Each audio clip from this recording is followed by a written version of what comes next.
12 अप्रैल 2017। अफगानिस्तान की पहाड़ियों के बीच छिपा हुआ एक ऐसा कंपाउंड जिसका अस्तित्व किसी मैप पर दर्ज नहीं था। कमरे के अंदर धुंधली रोशनी थी। दीवारों पर लगे सैटेलाइट फोन जैमर ये यकीन दिला रहे थे कि यहां से निकली कोई भी आवाज दुनिया तक नहीं पहुंचेगी। एक गोल मेज और उस मेज पर बैठे थे अलग अलग आतंकी संगठनों के चेहरे। लेकिन उनका मकसद सिर्फ एक था, भारत। आईएसआई के हैंडलर, तहरीक-ए-तालिबान पाकिस्तान के कमांडर, आईएसआईएस का रीजनल कोऑर्डिनेटर और उनके बीच बैठा एक ऐसा आदमी जिसकी आंखों में एक अजीब ठंडापन था, मौलवी हबीबुर रहमान। ये सिर्फ एक मीटिंग नहीं थी, ये एक वॉर रूम था जहां इंसानों की मौत का प्लान ड्राइंग की तरह बनाया जा रहा था। भारत के नक्शे पर लाल सर्कल बन रहे थे, भीड़-भाड़ वाले इलाकों पर उंगलियां टिक रही थीं और एक शब्द बार-बार दोहराया जा रहा था, दिल्ली। 5 घंटे तक चलने वाली उस मीटिंग में तय हुआ, इस बार हमला सिर्फ धमाका नहीं होगा, ये भारत की राजधानी के दिल पर वार होगा। लेकिन उस कमरे में एक और शख्स मौजूद था, जो खामोश था। झुकी हुई नजरें, हाथ में फाइल। किसी ने उस पर ध्यान नहीं दिया, क्योंकि जासूसी की दुनिया में सबसे खतरनाक हथियार होता है अनदेखा आदमी। उसका नाम था शाहिद मोमिनुल्लाह। दुनिया के लिए टेरर फंडिंग का अकाउंटेंट, लेकिन भारत के लिए वो एक जिंदा सैटेलाइट था। 7 साल पहले जब उसे आईएसआई के नेटवर्क में प्लांट किया गया था, तब से वो हर दिन मौत के साथ जी रहा था। हर ट्रांजैक्शन, हर फंडिंग चैनल, हर कोड वर्ड, सब कुछ उसके दिमाग में रिकॉर्ड हो रहा था। उसने आतंकियों के साथ खाना खाया, उनके साथ नमाज पढ़ी, उनके साथ बैठकर भारत के खिलाफ साजिशें सुनी, और हर बार उसके सीने में सिर्फ एक चीज जलती रही, तिरंगा। उस दिन मीटिंग खत्म हुई तो उसने कोई जल्दबाजी नहीं दिखाई। एक असली जासूस कभी भागता नहीं, वो घुल जाता है। अगली सुबह वो कंधार की सड़कों पर था, अपने जीवन के सबसे खतरनाक मिशन के साथ। कंधार का एक छोटा सा क्लिनिक, न कोई सीसीटीवी, न कोई भीड़। शाहिद अंदर गया, जेब से 5 अफगानी नोट निकाले, टेबल पर रखे, एक भी शब्द नहीं बोला। ये जासूसी की भाषा थी। डॉक्टर ने भी कुछ नहीं पूछा, क्योंकि वो डॉक्टर नहीं था, वो भारत का स्लीपर एसेट था। घर पहुंचकर उसने दरवाजा बंद किया, मैग्नीफाइंग ग्लास निकाला, और जैसे ही नोटों को रोशनी के नीचे रखा, उन पर उभरने लगे छोटे छोटे अक्षर। फारसी में लिखा हुआ हाई लेवल कोड।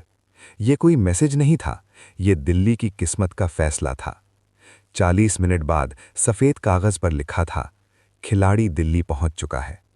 भारत के खिलाफ खेल शुरू हो चुका था, और अगले ही पल सैटेलाइट फोन एक्टिव हुआ। 1200 किलोमीटर दूर, दिल्ली।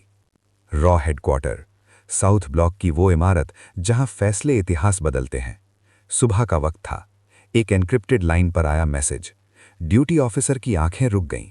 ये कोई रूटीन इनपुट नहीं था, ये था रेड फ्लैग इंटेलिजेंस। कुछ ही मिनटों में फाइल पहुंची अनिल दसमाना की टेबल पर। उन्होंने मैसेज पढ़ा और सिर्फ एक लाइन कही, अगर ये सच है तो हमारे पास समय बहुत कम है।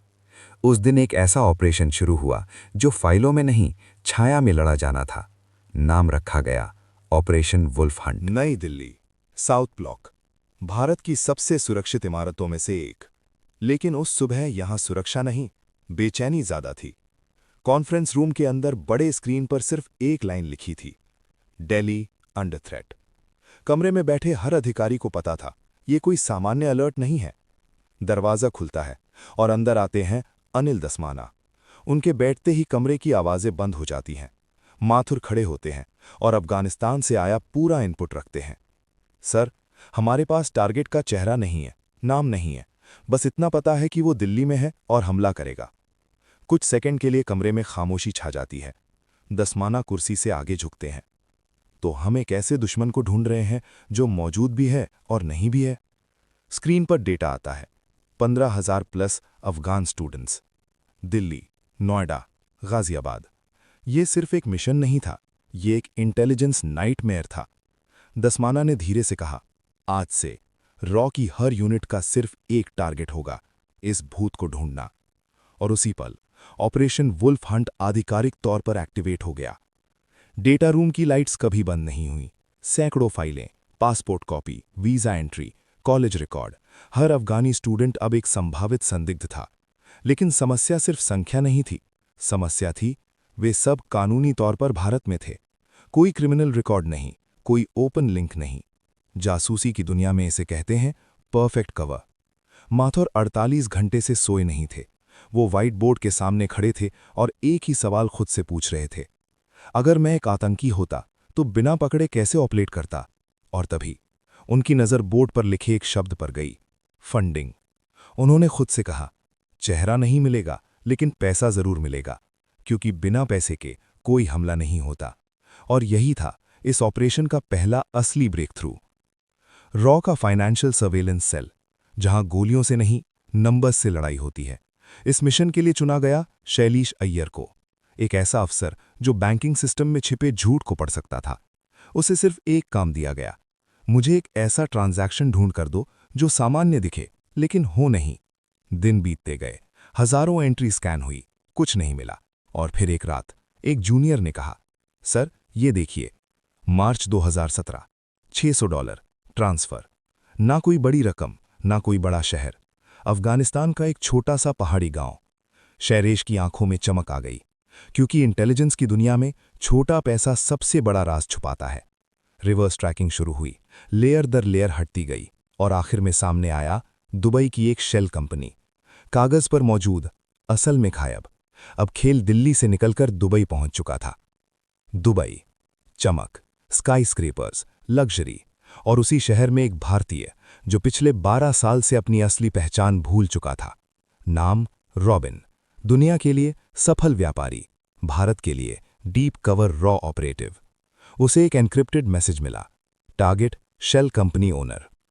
रॉबिन एक्टिव हो गया। उसके लोकल सोर्सेज, दुबई पुलिस में बैठे उसके कॉन्टैक्ट्स, एक हफ्ते में नाम सामने था, अल बुखारी, एक सम्मानित बिजनेसमैन, असल में टेरर फाइनेंसर। लेकिन असली मौका तब मिला जब पता चला उसे ब्रेन ट्यूमर है। हर हफ्ते वो एक ही अस्पताल जाता है। जासूसी की दुनिया में इसे कहते हैं पैटर्न। और जहां पैटर्न होता है वहीं से ऑपरेशन शुरू होता है। अस्पताल के अंदर एक इंडियन ओरिजिन नर्स, रॉबिन ने उसे अप्रोच किया। देश, भविष्य, नई पहचान और एक स्लीपर एसेट एक्टिवेट हो गया। अगले हफ्ते सीटी स्कैन रूम के अंदर अल बुखारी लेटा था। बाहर उसकी ट्रे पर रखा था उसका इनक्रिप्टेड फोन। मशीन की आवाज तेज हुई और उसी शोर में फोन बदल दिया गया। बिना गोली, बिना पीछा, रॉ ने दुबई के दिल से सबसे कीमती हथियार चुरा लिया था। नई दिल्ली, रॉ का टेक्निकल ऑपरेशन रूम। कमरे की लाइटें बंद थी, सिर्फ मॉनिटर्स की नीली रोशनी चमक रही थी। टेबल पर रखा था वो दुबई से आया हुआ फोन। दिखने में बिल्कुल सामान्य, लेकिन अंदर छुपी थी एक पूरी आतंकी साजिश। टेक टीम का पहला काम था उसकी एन्क्रिप्शन लेयर तोड़ना। घंटों की कोशिश, कोड पर कोड, फायरवॉल पर फायरवॉल, और फिर स्क्रीन पर पहला डेटा खुला। शैलीश ने धीरे से कहा, जेंटलमैन, ये हमारा गोल्ड माइन है।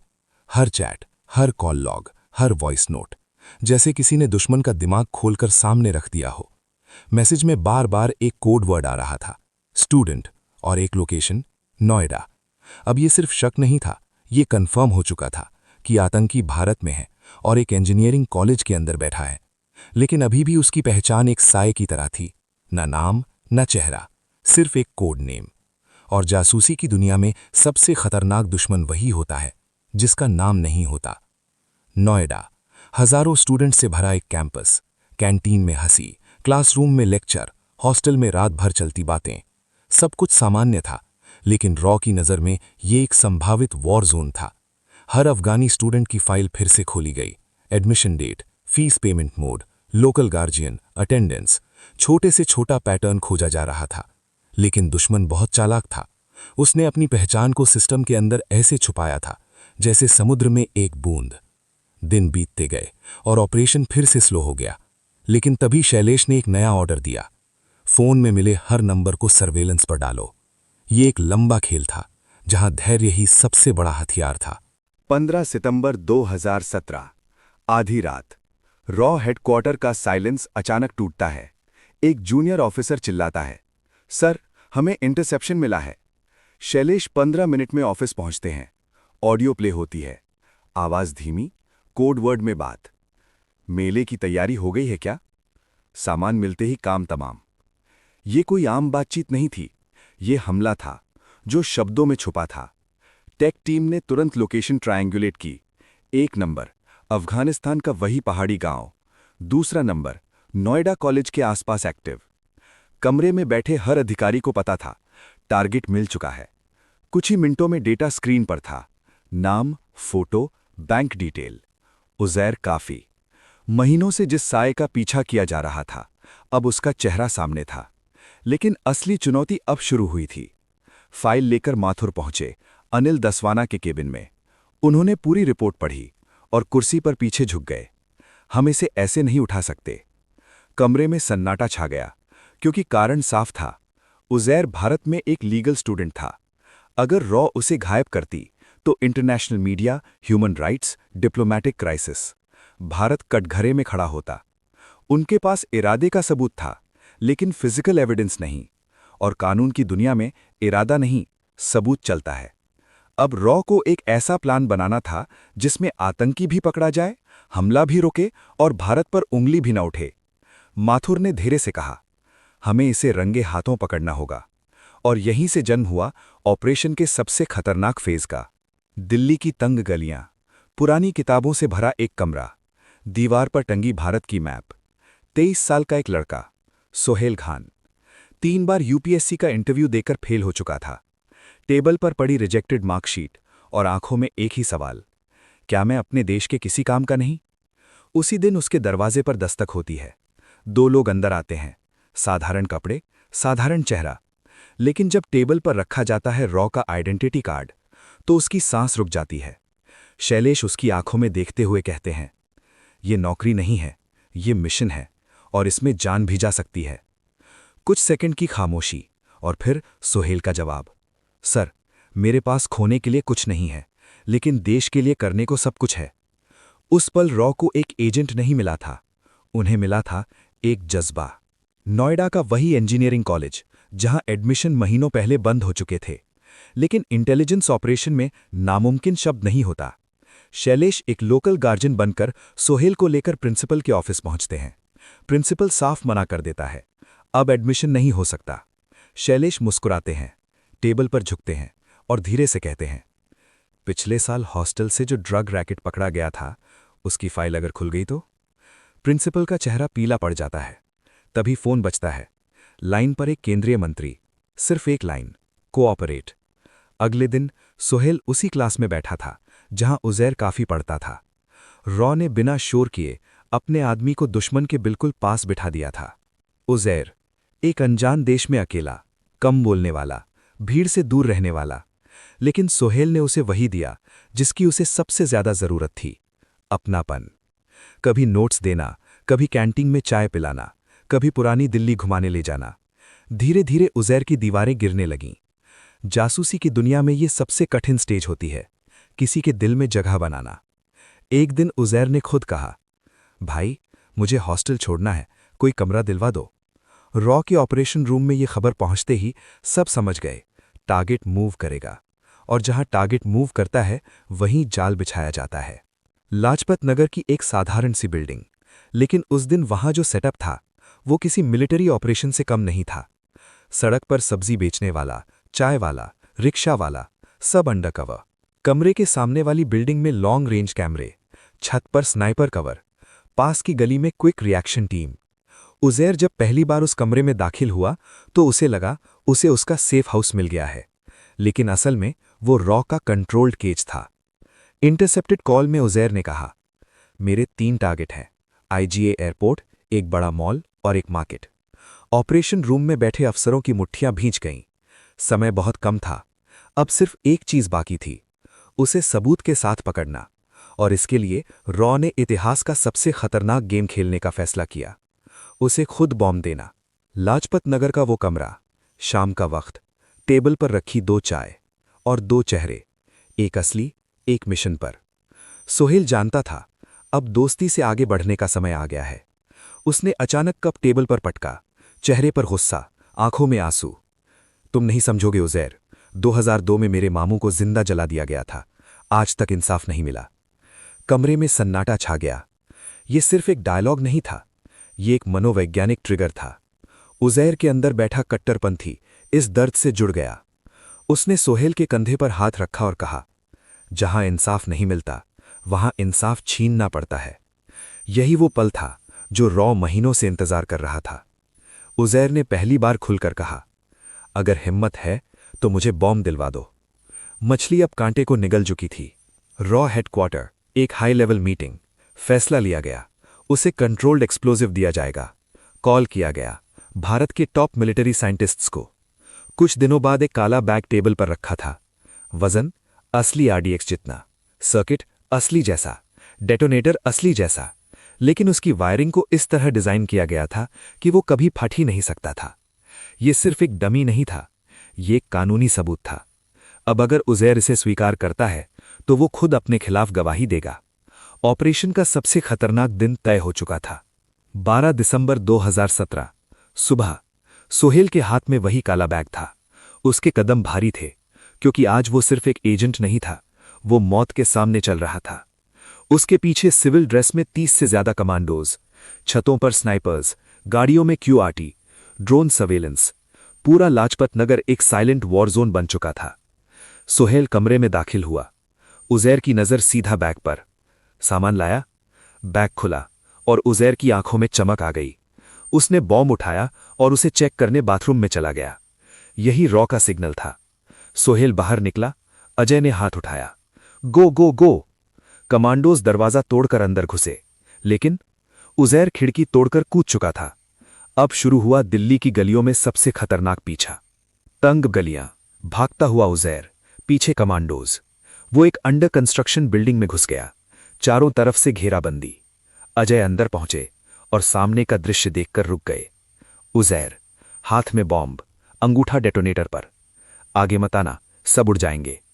उसकी आवाज में डर भी था, पागलपन भी। कुछ सेकंड जो घंटों जैसे लगे, और फिर उसने आंखें बंद की, बटन दबा दिया। पूरा कमरा सन्नाटे में डूब गया। कोई धमाका नहीं। उज़ैर ने आंखें खोली, हैरानी, डर। अजय आगे बढ़े और एक जोरदार मुक्का मारा। धमाका सुनना था ना? उज़ैर घुटनों पर था। ऑपरेशन खत्म हो चुका था। पूछताछ में उज़ैर ने सब उगल दिया, नाम, कैंप, लोकेशन।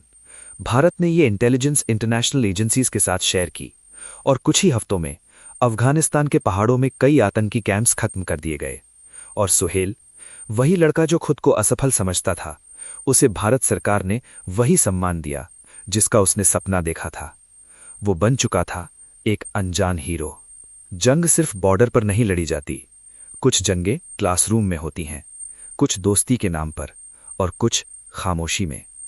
ये कहानी है उन लोगों की जिनका नाम इतिहास में नहीं होता, लेकिन जिनकी वजह से हमारी सुबह सुरक्षित होती है। जय हिंद। तुम नहीं समझोगे उज़ैर, उसने जान तो सा उसेरे पर कब आ गया है। तुम नहीं समझोगे उज़ैर।